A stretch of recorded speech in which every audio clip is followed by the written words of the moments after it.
What's up, friends? Welcome back to another episode of the Pack-A-Day Podcast. I'm your host, Andy Herman. You can follow me on Twitter at Andy Herman NFL. Really appreciate you being here today. We're going to be discussing Georgia tight end Darnell Washington in just a moment. Before we do so, if you have not yet subscribed to the Pack-A-Day Podcast, what are you waiting for? Make sure to hit that subscribe button. Check us out 365 days a year. I would greatly appreciate that. Also, if you haven't had a chance to check out all of the draft profiles that I've been doing to get you all prepared for the NFL draft and who the Packers could ultimately select at pick 15 and clearly beyond that as well, make sure to do so. I have a full playlist set up on YouTube. You can also find all of the episodes, especially the draft episodes and all the player profiles over on the Pack-A-Day Podcast audio channel as well. So if you don't have the opportunity to get out on YouTube, or maybe you're listening to this on the audio channel, you can find all of those episodes there as well. Also, last thing, if you have not yet checked out the audio channel, if you're watching this on YouTube, there are going to be a ton of other prospect breakdowns that are done by the rest of our Pack-A-Day Podcast draft team. Guys like Ross Uglum and Owen Reese is going to be helping out, Rob Rieger. We've got a ton of great people who are going to be breaking down draft prospects, some of them that I will not get here on the YouTube channel. So again, Pack-A-Day Podcast audio channel, make sure you are checking that out. All right, enough about that. Let's go over Darnell Washington. And let me start by saying, I am extremely fascinated by how the NFL is going to value the tight ends in this draft. I really enjoy all of the top tight ends in this draft. I don't think there's a bad one in the bunch. Of course, one of them at least is probably going to bust and not turn out the way that we expect. But I think all of these top tight ends have the opportunity to be extremely good, well-rounded NFL football players, and I'm really excited to see on draft day just what order they go off the board, where they get valued. Are we talking top 15 tight ends? Are we talking about late round one? Some of these guys I think might even slip to the early second round of the draft. So I am incredibly excited to see where all these tight ends go. Like I said, I think it's a really fun tight end class. I've fallen in love with basically all of them, but let's get into Darnell Washington more specifically today. A 6'7", 264-pound junior out of the University of Georgia. He is only 21 years old. He will turn 22 in August and be 22 for this upcoming season. A 9.87 RAS score. He did not test the 3-cone. He did the short shuttle, though, to give us some idea of his agility. That was the only thing that he didn't test. All of his scores are official. And a 98th percentile athlete at the position. 96th percentile in height, 91st percentile in weight, 72 percentile in the bench press, only 38% in the vert, but oddly enough, a 91st percentile broad jump, 90th percentile in the 40-yard dash with a 4.64 40, 98th percentile in the short shuttle. There are a lot of short, undersized tight ends that you're wondering, hey, are these guys actually more like big wide receivers than small tight ends? And he is testing in the 98th percentile at the position in the short shuttle, showing off his agility at 6'7", 264. He is an absolute freak that we are going to talk a lot more about that athleticism in just a moment. But again, 98th percentile athlete at the position at tight end, again, coming out of the University of Georgia.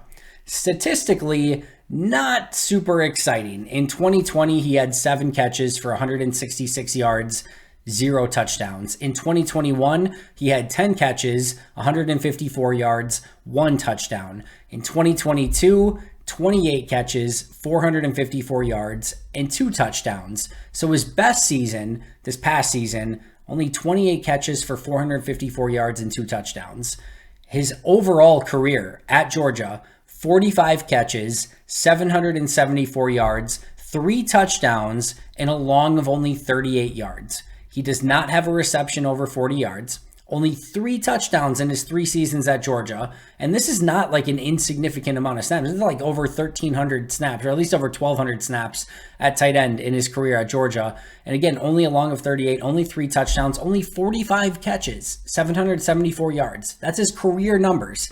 If I told you that a top tier tight end in this draft had a 2022, just this past season, of 45 catches for 774 yards, 3 touchdowns, and a long of 38 yards, you've been like, that stat line doesn't do a ton for me. That is his career stats at the University of Georgia. So again, statistically, is not going to do a ton for you. Now, from a PFF standpoint and how he graded out, in 2020, he had 326 snaps with a 68.9 grade. In 2021, he had 315 snaps with a 72.6 grade. And in 2022, he had 671 snaps with an 85.7 grade. So what you love to see there, 68.9 in 2020, 72.6 in 2021, 85.7 in 2022, while playing by far and away the most snaps of his career. In fact, he played more snaps in 2022 than he did in 20 and 21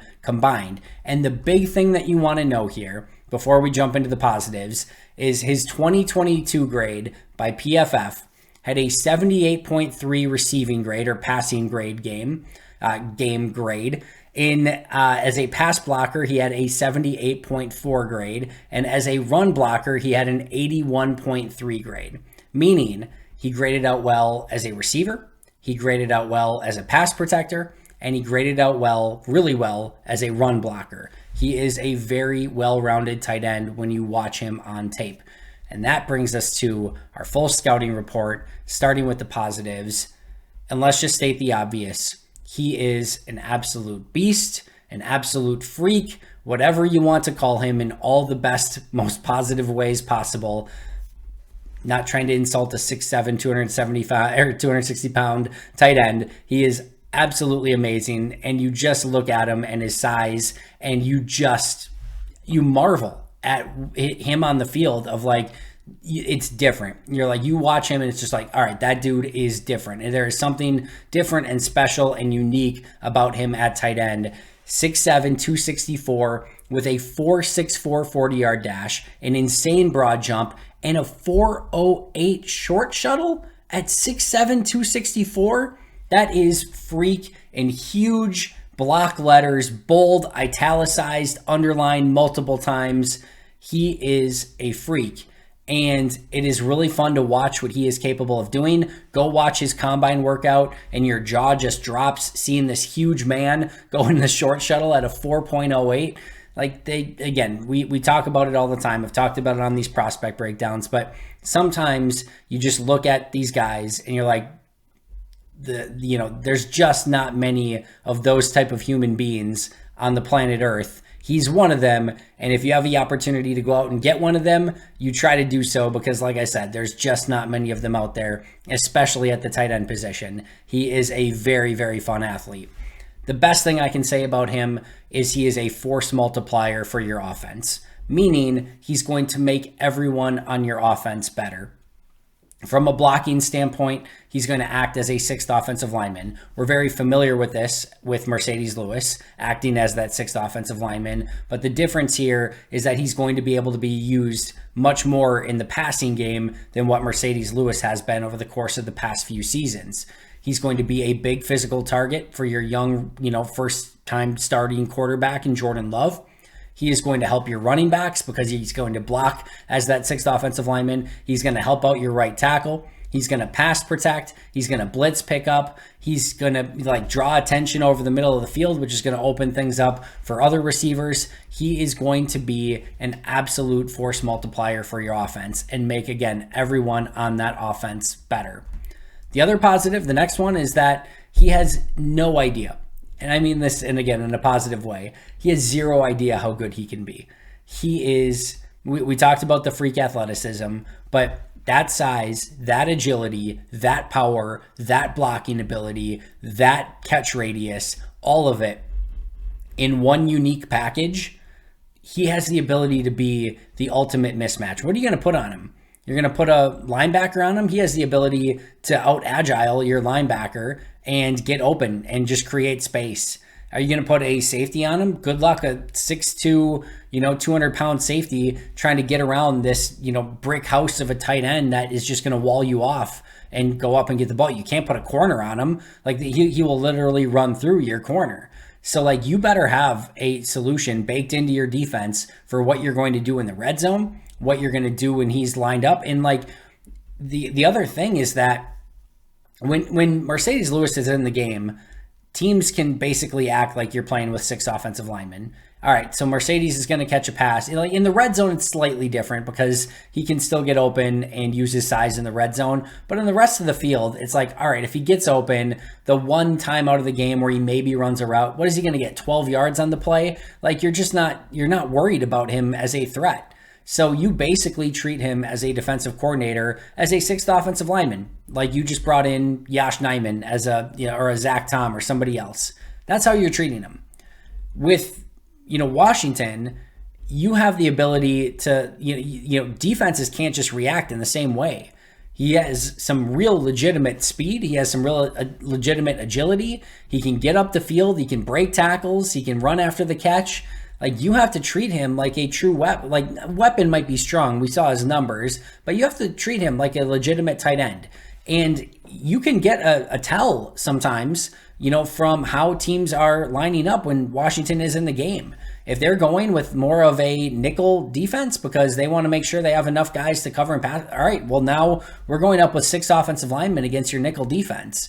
All right, now you're going to bring in an extra defensive lineman or an extra linebacker. All right, now we've got a potential mismatch with Darnell Washington against maybe a slower linebacker or maybe a safety that can't stick with him. Like there's going to be some potential mismatches, and he has the ability. It's overused, it's cliche, it's lame, the whole chess piece thing, whatever. But like he's legitimately going to be a unique player that you can use in a variety of different ways and get him mismatched against players that are just not going to be able to hang with him either physically or just from a size standpoint, or just athletically. Like he's going to be a very unique player for an offense, and that very well could be Green Bay's if they wanted to go in that direction.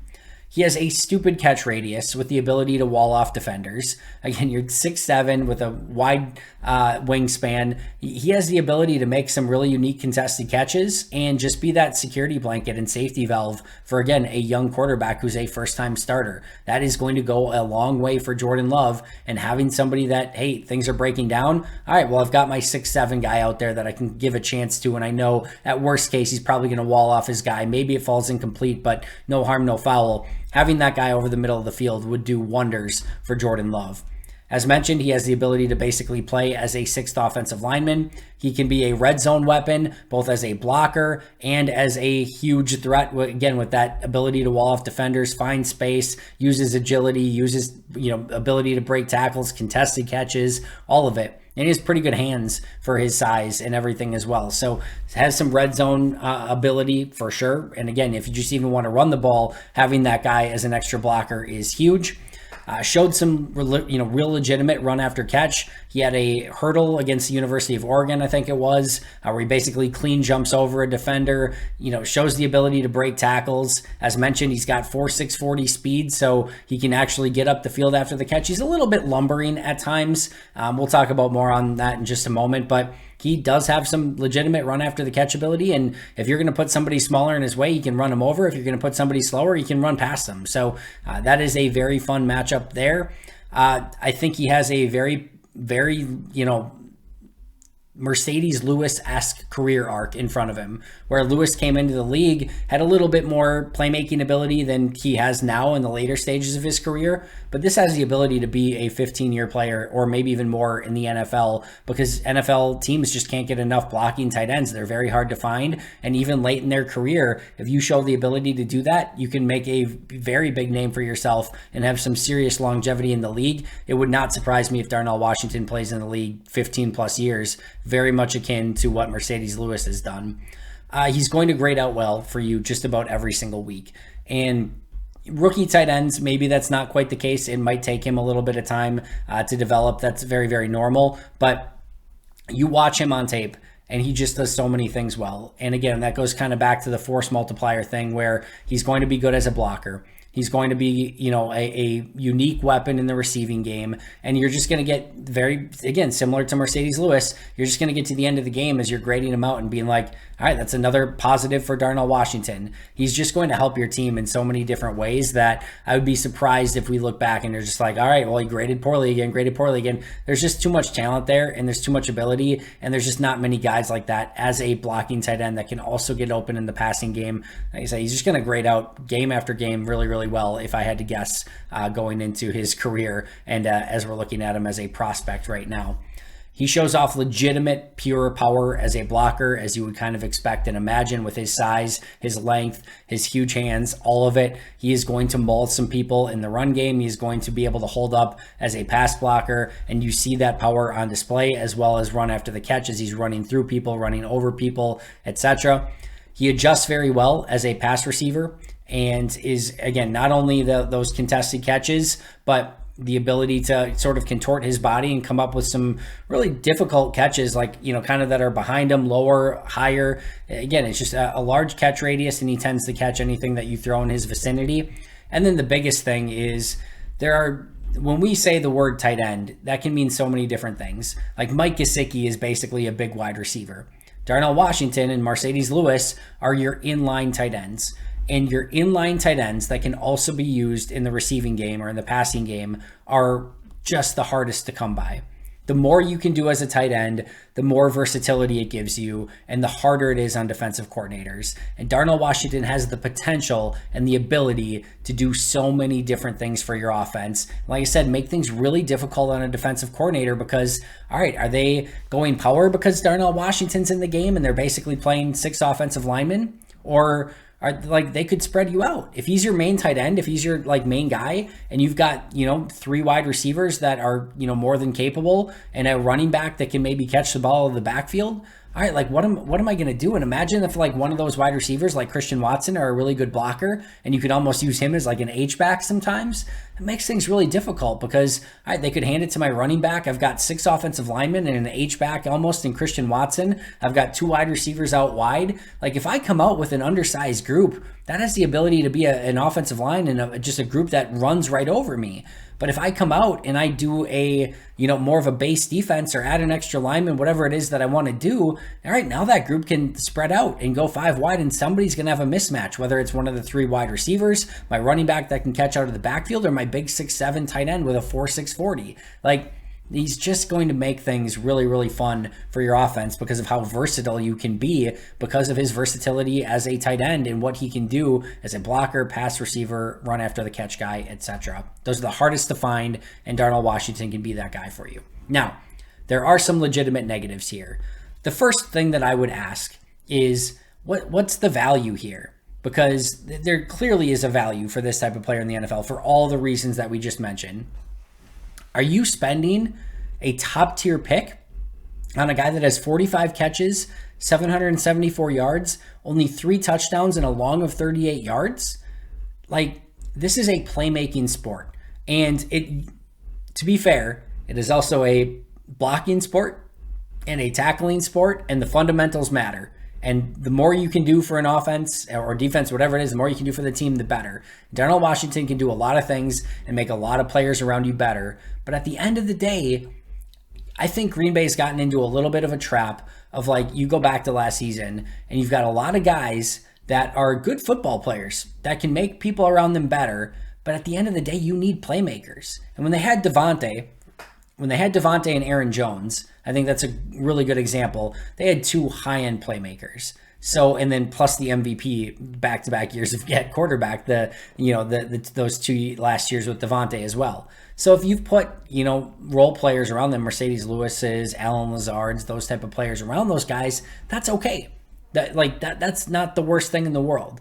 But if all of a sudden, last year, especially before Christian Watson broke out, you have a team of role players and guys that aren't explosive, guys that aren't playmakers, guys that don't have speed, it makes the offense come to a halt and come to a grind, and it's just really hard to get those explosive plays.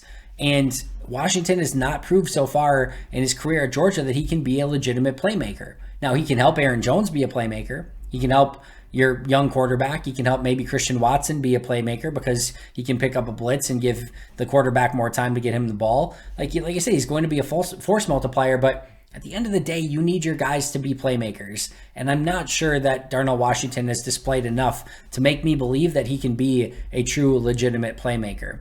And then the other thing is there is a real legitimate learning curve at tight end. And this is why I think it's very interesting to see where these teams are going to value tight ends.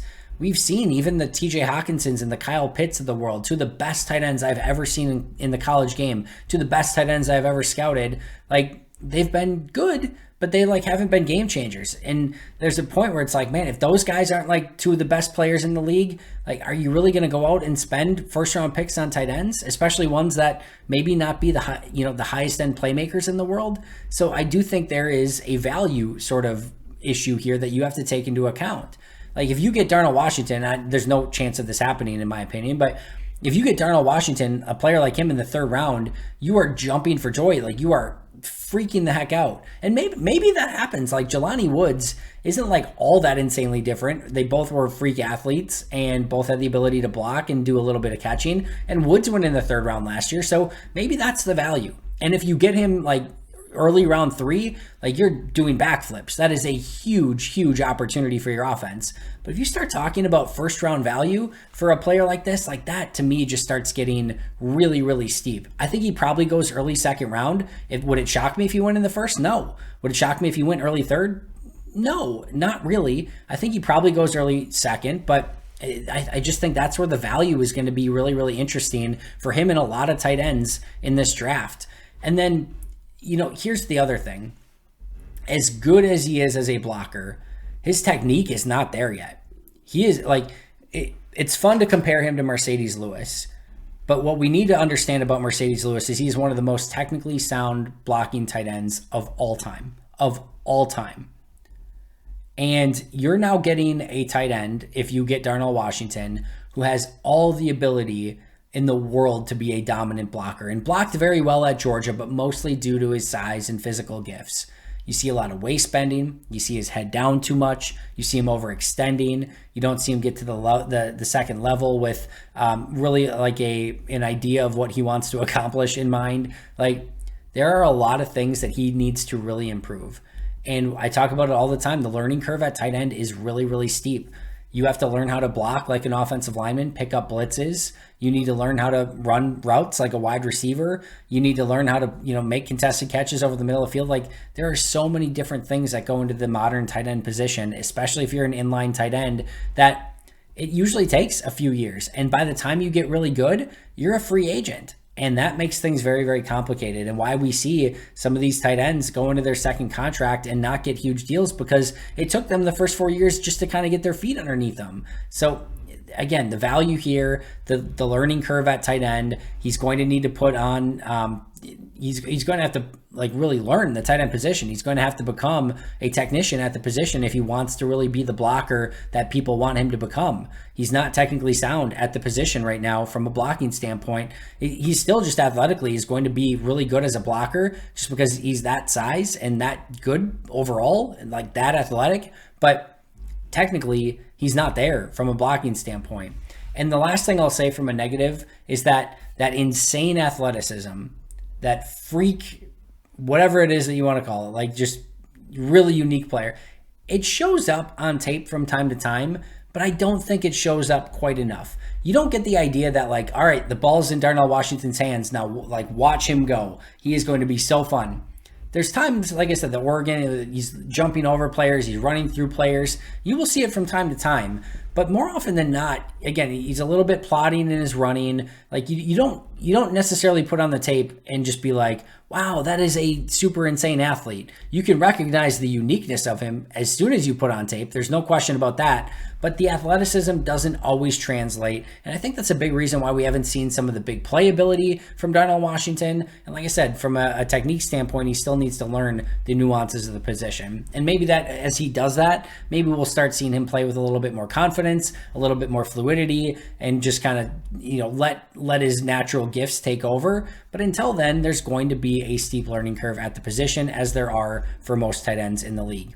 From a scheme standpoint, he's a more athletic, worse technically sound blocker than Mercedes Lewis. He's going to give you more in the passing game, more after the catch. Teams are going to have to be aware of him as an actual tight end, but technically he's going to be nowhere near Mercedes Lewis, probably ever, but it's going to take him some time to really learn the position. But he's an absolute perfect scheme fit for Matt LaFleur's offense, exactly what they love: the blocking, the intensity, the physicality, the size, all of it. It is a picture perfect, exact replica of what Matt LaFleur wants as an inline tight end in this offense. The ceiling is a high-end Mercedes Lewis clone with even an extra gear as a pass receiver. And that's a very exciting thing to think about. His floor is a very, less technically sound Mercedes Lewis that, doesn't give you what you were hoping for in the passing game. And it's maybe like a C- Mercedes Lewis, which is okay. It's fine. It still helps in some capacity, but is nowhere near worth a first or second round pick. My comp would be a modern Mercedes Lewis. I think it's going to take him some time to learn the position, but I do think that's the right comp. And I think you can see some Jermaine Gresham in there as well. But overall, this is very similar to a little bit more of a souped up Mercedes Lewis. And now it's going to be up to Washington to really learn the nuances of the position and become the well-rounded, technically sound tight end that Mercedes Lewis has been over the course of his career. What he can bring to Green Bay: a much needed blocking tight end, something they don't really have on the roster right now, some red zone ability, a check down target for Jordan Love, and a force multiplier for the offense. Is there value at pick 15? To me, no. I think that is far too steep. I think they may have to look more if he falls probably into early round 2. If he falls into early round 2, I think that's where Green Bay starts to look at maybe moving up to get a player of his caliber. Or maybe if he just falls into their lap at round 2, I think it would be something that they would clearly pounce on at that point in time. So again, would Green Bay do it? Yeah, I think it would be more of a round 2 pick for them. Pick 15 would be really rich. Maybe if they move down end of round 1 and he got there and they really loved him, maybe that could be something. But I think this is probably more of a round 2 play from a Green Bay standpoint. Last but not least, I really, really like Darnell Washington. Really, really like him. I think he's going to help your offense. I think he's going to help your team. I just think that you have to be a little bit buyer beware of exactly the type of upside that he has as a player. He's going to help you. He's going to be a very good football player. But is he going to be a guy that puts you over the top? That's what I struggle with a little bit more. And we see so many of these tight ends just don't ultimately end up panning out the way that we expect. I think again, I said, I think there has to be a little bit of a buyer beware there. But love him on tape. I think he's going to be a really fun player in the NFL. If Green Bay found a way to get him on the roster, I would be, just drooling over the first mini camps and OTAs to see what he looks like out on the field in green and gold. That is going to do it for me today. Always appreciate you joining me. I'll be right back here with an all-new episode. Again, make sure you're checking out the Pack a Day Podcast audio channel. Make sure you're subscribed if you're not already, both to the audio channel and here on YouTube. I'll see you guys tomorrow, but until next time, and as always, go Pack Go.